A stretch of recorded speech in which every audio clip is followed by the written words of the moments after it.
Hi guys, my name's Arran. This is the tutorial series for Attack the Horde. Import and package setup. So, let's open up UDK. I'm going to start off with a blank level, just create a blank map. Then I'm going to navigate to the content folder.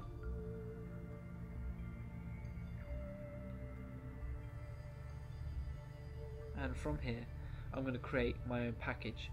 To do that, I'm going to import a few of the meshes that we made earlier.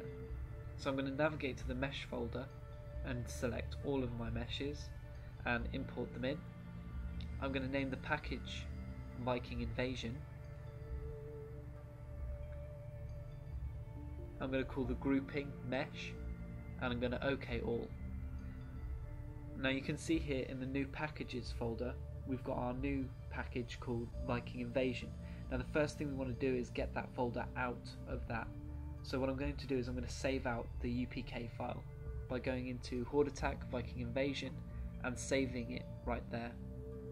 Now as you can see, it's still in the new packages folder, but it's also created a new folder in the content folder called Horde Attack.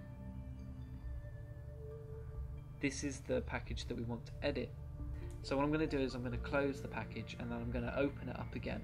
And now you can see that the Horde Attack folder has been alphabetized, it's been put in the right place, and it's no longer in the new packages folder. So now I'm ready to start bringing in the rest of my meshes and textures and not worry about putting them in the wrong folder.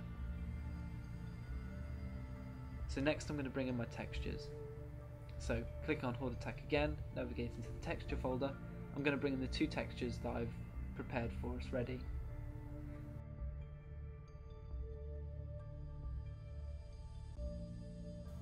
So I'm going to select those.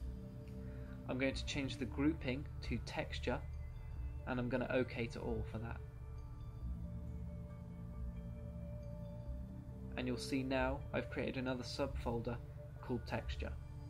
So the first thing I want to do is click on one of the textures that I've just brought in and open up the properties. I want to tick force PVRTC4. I'm going to do the same thing for all of these. And now we're ready to set up our materials. So I'm going to right click, create a new material, create a new grouping called material, and I'm going to name that floor. Okay, with the material editor open, I'm going to go into my textures folder, select the texture that I want, and then go to the material, hold down T and click, and this will bring in the texture sample of the texture that I had selected in the content browser. I'm then going to plug this into the diffuse and emissive channel. I'm going to navigate down to the mobile section of the properties in the material browser, and I'm going to drop it into the diffuse channel and the emissive channel for the mobile settings. So with our new material created, I'm going to close the material editor, save the object, and then I'm going to create my next one. Now this one's slightly different because it has a opacity channel in it. So I'm going to connect that up to the diffuse, bring in the texture sample like I did before, and attach the alpha channel to the opacity slot, and set the blend mode to blend_translucent. Okay, so let's bring in one more texture just to show how the mask is done. So let's create another material for our tree, call it tree. I'm going to bring it into the material and attach it to the diffuse and emissive, and attach my alpha channel to the opacity mask slot.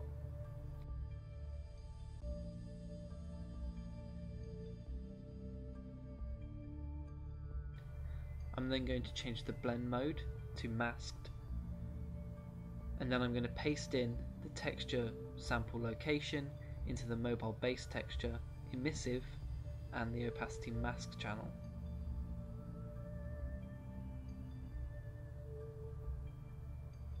Now that's ready to go. Now I'm going to attach these materials to their respective models. So I'm going to double click on the model that I want, and the first one is our floor, which has a multi-sub object. As you can see, it has two material slots that we can drop it into, but for now I'm just going to drop in the first one. So let's drop on the tree texture. This one just has one object, so I'm going to open up the LOD info, and with the material selected I'm going to click the little green arrow, and that will bring in the material for me, ready for me to drop into my level. So let's start bringing in a few assets.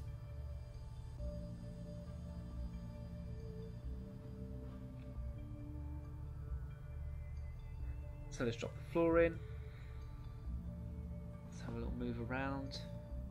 Okay, I'm going to drop the tree in as well. As you can see, I'm just dragging and dropping from the content browser. So I'm going to go away and I'm going to build the rest of the level. And when we come back, we'll start bringing in our characters.